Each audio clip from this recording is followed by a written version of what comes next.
starting point will be at the level of leadership. So, starting from the North Central Zone and all across Soccer. That soccer will come from the leaders of this party. The people came out using all kinds of tricks, using all kinds of force. And the man who was supposed to be an arbiter decided to join force with them and cheated us out of our victory, which we are now contesting. And in the various courts, most especially, was not what actually is supposed to be. We were expecting them to retract our mandate and give it back to us. Unfortunately, they seem not to have seen it from that perspective. I am not a lawyer, but the people who really under the learned men have spoken in various comments have shown that something did go wrong in that arrangement. And as of Monday,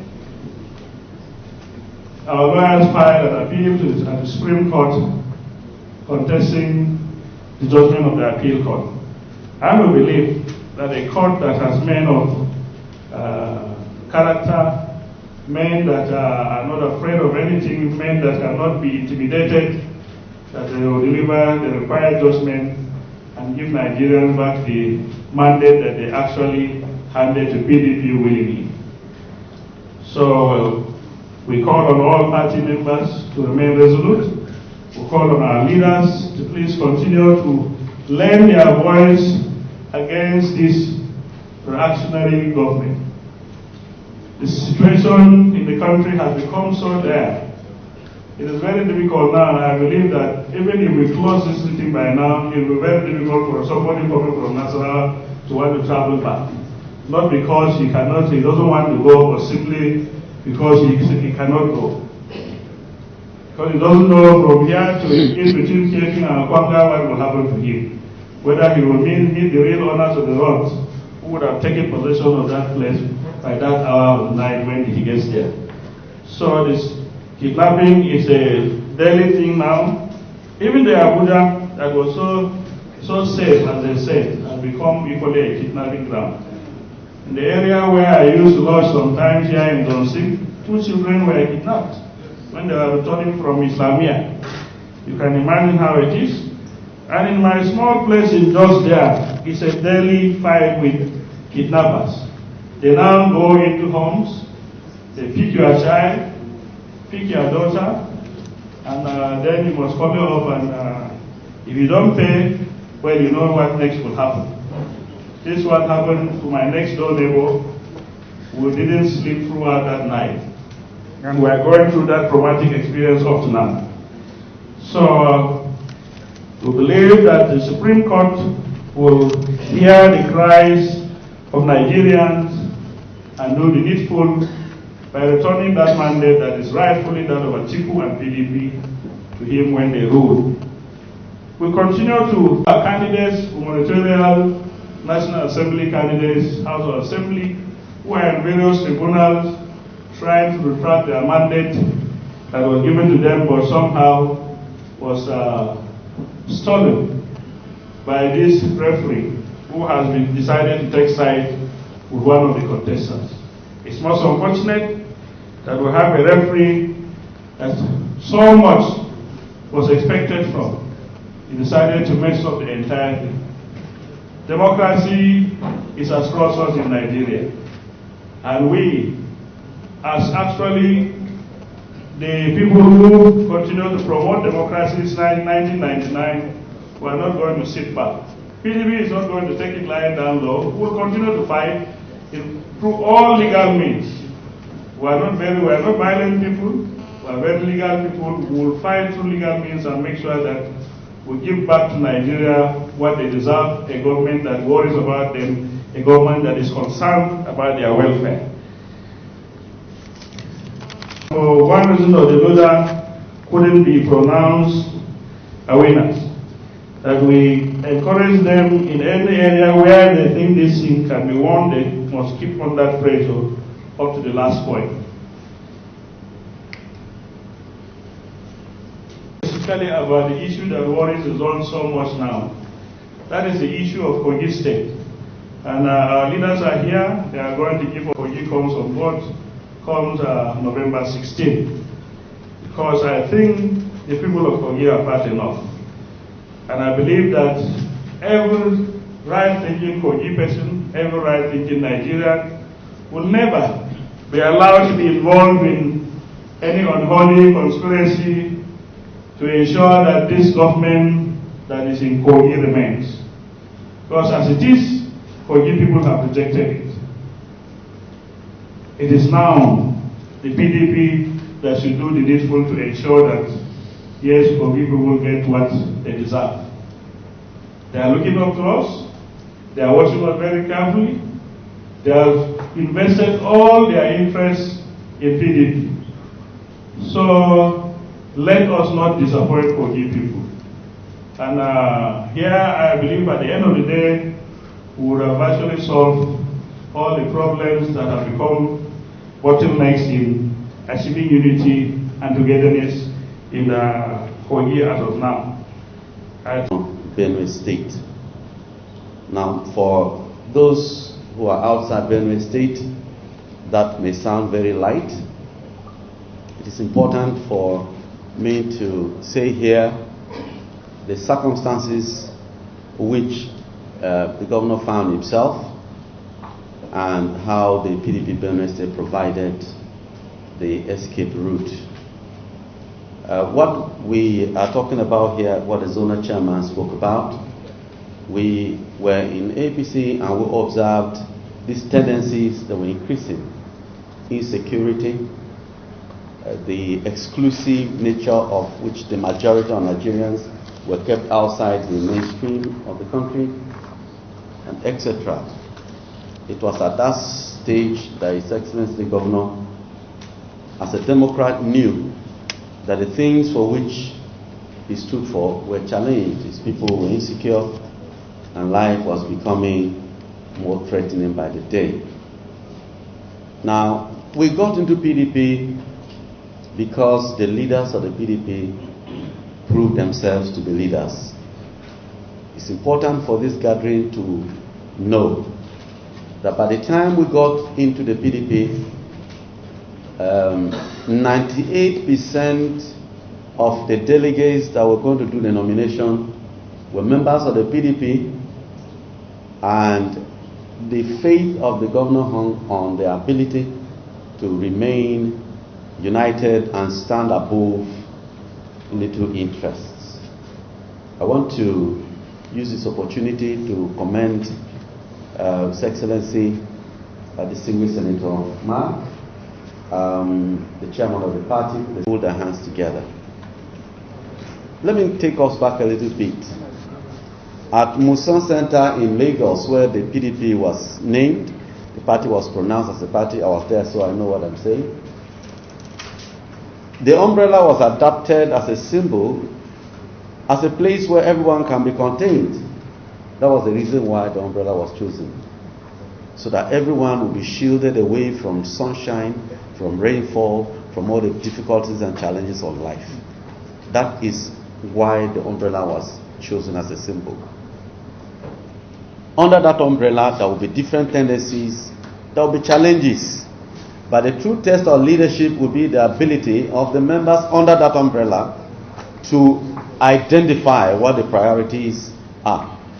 And winning is one of the major priorities, as any party man will know. And so we urge our party in Kogi to remain united. Having said so, the challenges that brought about the party have not changed. Wish Kogi State the best of the best in the forthcoming election. But let me share an experience that we had in Plateau State. We won our election clearly, but many of us who were there, who went out to the field, I had the privilege of going out to the field with the candidate and the chairman of the party, and we saw what was happening to our people. We went to a place where all our agents were soldiers. They put them on the floor, head on like this, they just sort of lied them down, and they were beating them until we arrived there. So what happened in Plateau State, it was truly a a brutal robbery of our mandate. And I'm sure they will repeat the same thing Kogi said. I'm saying this because we must be sure of the kind of people who put as agents. I'm so happy that Senator Tunde Obeha is here, because I know what he did for us, for PDP to sustain his position in Kogi, and I'm glad that he is looking good and strong. And I have no doubt in my mind that with him, we will not allow anybody to cheat us in Kogi State, because they are ready to come at all costs to get that mandate. But I can assure you that if you actually put the right people to man our boxes, our polling units, they will not succeed. Because in our own case, they found some people very easy to polish, and in one day we were there, we got the results from one local government, 3 different results. Each time they give our people money, they change the results. So, polling agency is not to patronize the boys. Polling agency is the most important thing, like you farm and you are going for harvest. So you must send the best people to go, people who cannot be bought. Please make sure that you send the right caliber of people to be our agents. Sometimes they can get something at the end of the day. This is the only advice I can give you. If you do, and then of course the second thing is, let those people who know that what power comes from God. Whatever it is, if you surrender, maybe God will smile on you one day. But definitely united we stand, divided we fall. Thank you. Please try to follow interpellation. It's not like normal rumor that you dismiss. And it came even at one of our meetings.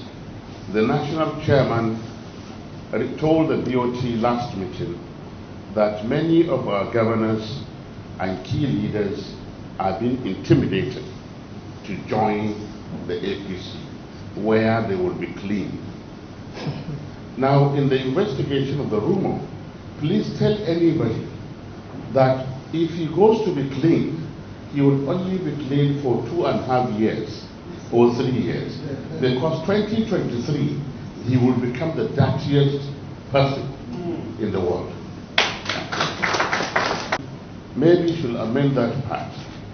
If you are elected on the basis of a particular platform and you want to change because you want to go and contest election in another platform, you should resign that particular office before contesting.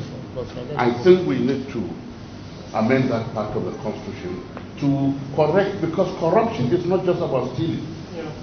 Corruption is about those who think that they must be winning all the time, regardless of what they spoil at a particular time. With all due respect, if you look at even those when we went to Port Harcourt, those who came 1, 2, 3, they were all returnees, returning only to contest election. I think we need to be very careful, either as a party and also as the Federal Republic of Nigeria. You have seen what is happening elsewhere in the world. We have enough problems already on the ground. We need to correct some of these things. From the government or from the PDP family. Somebody needs to tell us who are those who came to shoot people. A lot of rumors because people thought it will only be the government that will do it. But I am told that there are other ways to look at that issue. I think the party needs to investigate, or else we may begin to see that in either every convention or every meeting of the party. We need to situate it properly. If it is the government, have we reported that the government had come to disturb our convention? If it is within the PDP family, have we found out who organized it? If we don't do that, that will tell us what the outcome in Kogi is likely to be. And I think the North Central should have to investigate this, or report to the request the national to at least come categorically to tell us who did what. I know the chairman is here. I know something about reconciliation and co. When somebody told me about reconciliation, and I said to him, look, If a man within his family cannot solve a problem, why do you think you, an outsider, will come and solve a problem that you will never understand? It is very important that some of these problems we leave it to Kogi people until they tell us this is what they want us to do. Don't go and enter and mess up more things again. Please. I'm happy that to say that the current level of insecurity in the country cannot provide a conducive environment for investors or the economy to grow unless something is done drastically.